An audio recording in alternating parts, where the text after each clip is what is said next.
With the end of year coming up, it's a perfect time to reflect on all the lessons, growth, and amazing guests we've had on Endo Battery. But instead of one big recap, I'm breaking it into quick, bite-sized reflections multiple times a week. Let's revisit what inspired us, learn what we missed, and recharge together in our Endo Year Reflection series. Join me each episode as we look back.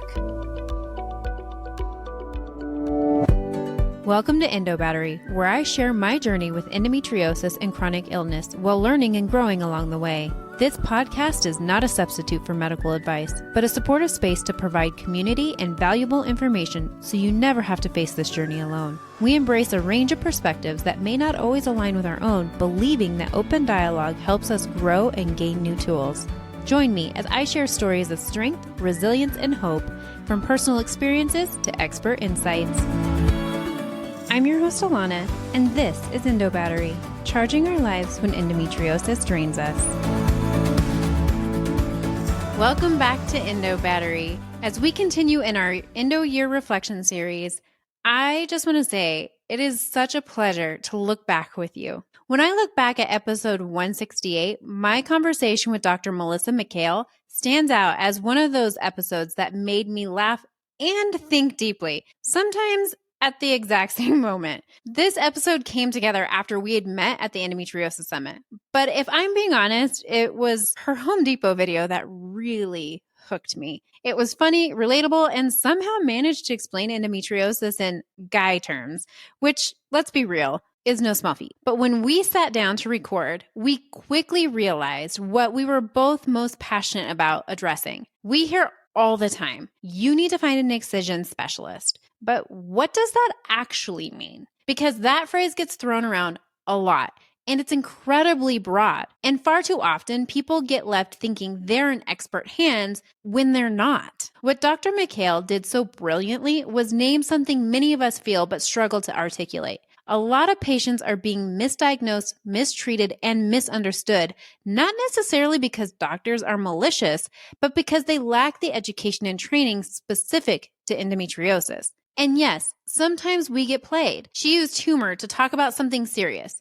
The Bernie Madoffs of the medical field, if you will. The doctors who look convincing on paper, who sound confident in the room, but don't actually have the skill or experience to treat complex endometriosis appropriately. You can watch Friends with the sound off, and you know exactly how everyone is feeling and what everyone is thinking based on like the way that David Schwimmer's face looks, right? With a doctor, you can't always do that, right? Because someone will seem super, super confident, even if they have no idea what they're doing. And so he gets very much into ways to figure out if someone's outside matches their intentions. And I think that that's sort of the really important thing. And I think that one of the best ways to assess that actually is watching how they answer questions. If you like what you see, meet with them. If you don't like what you see, that's when don't go see them. Don't say like, they don't really seem like they know what they're doing online, but I'm just going to meet with them and see, maybe I'll feel like I trust them if I meet them. They'll convince me otherwise. You don't want to be convinced. They're not qualified. You don't want to convince you that they're qualified. What made this episode so impactful was that she didn't just point out the problem, she gave us tools. She helped us create a practical framework, a checklist, a way to evaluate providers, identify red flags, and decide whether someone is truly the right fit or whether it's time to keep looking. And she did it in a way that only Dr. McHale can, with humor, clarity, and zero judgment. This episode was enlightening and genuinely fun to make, and I'm endlessly grateful for the way she brings levity to a hard conversation without ever minimizing how serious the stakes are for patients. That conversation also set the stage for episode 183. This is one of those episodes that came together in a way I never could have planned, but ended up being exactly what so many people needed. In episode 183, I sat down with Dr. Zachary Spiritus again and Dr. Vince Obius, a neurogastroenterologist and a colorectal surgeon, the black swan of conversation. If you would have asked me a year ago if I'd ever pair those two together, I probably would have said no. And yet, It was kind of magic. So many people with endometriosis struggle with bowel involvement. Many undergo surgery near or directly on the bowels, and yet we rarely get to hear these perspectives side by side. Dr. Obius, who works closely with Dr. McHale, brought the surgical reality, the risks, the implications, the challenges of multiple surgeries, and what the body goes through from a colorectal standpoint.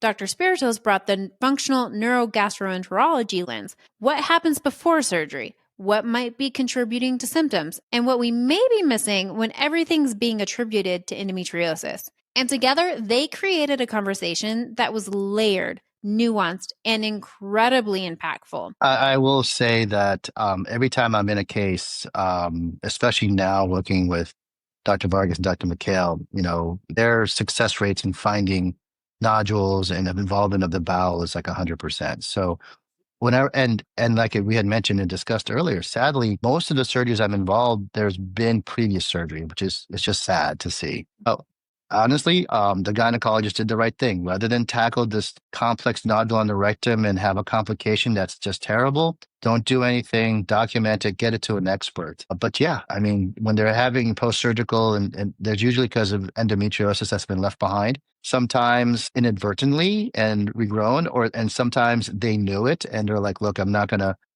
risk it. And it's the smart thing to do.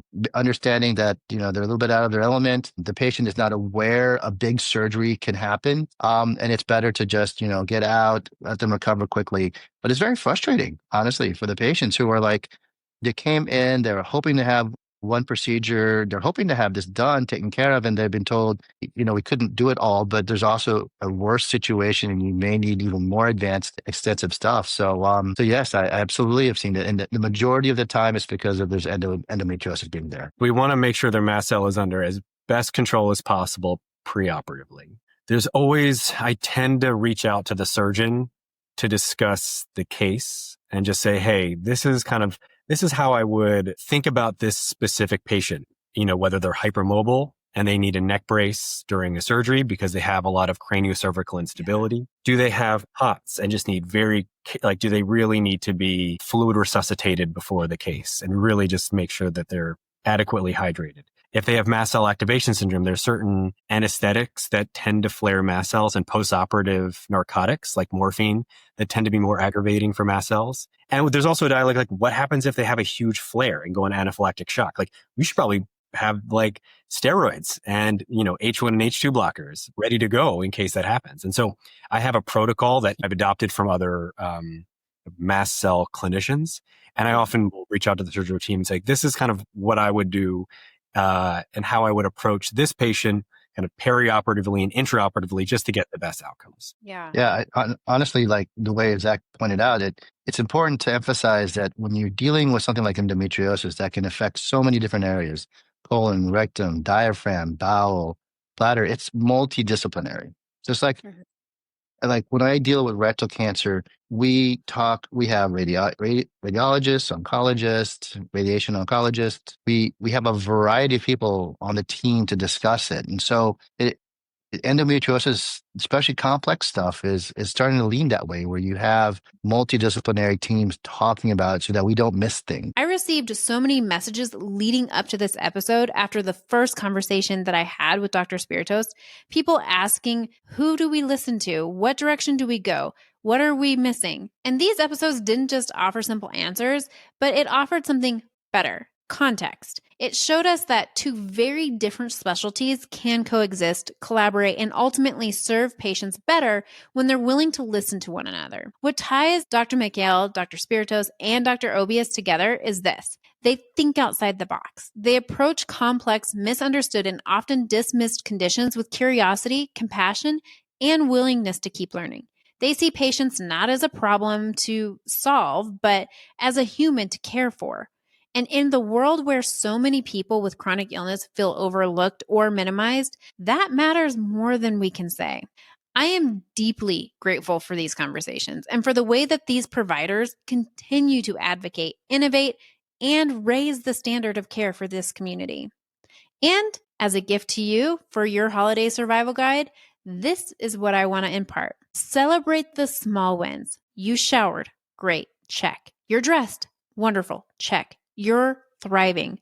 Wonderful. Check. Those are all small victories. Small to some are big to us. As we continue reflecting back through this year, I hope you'll keep listening with openness and curiosity. You might catch something you missed the first time. You may hear a sentence that lands differently now, and you may discover that an episode you didn't expect to need is exactly what meets you where you are today. Thank you for being here. Thank you for trusting me in these conversations, and thank you for continuing to show up for yourself and for this community. We'll keep moving forward together, one honest, thoughtful conversation at a time. Until next time, continue advocating for you and for others.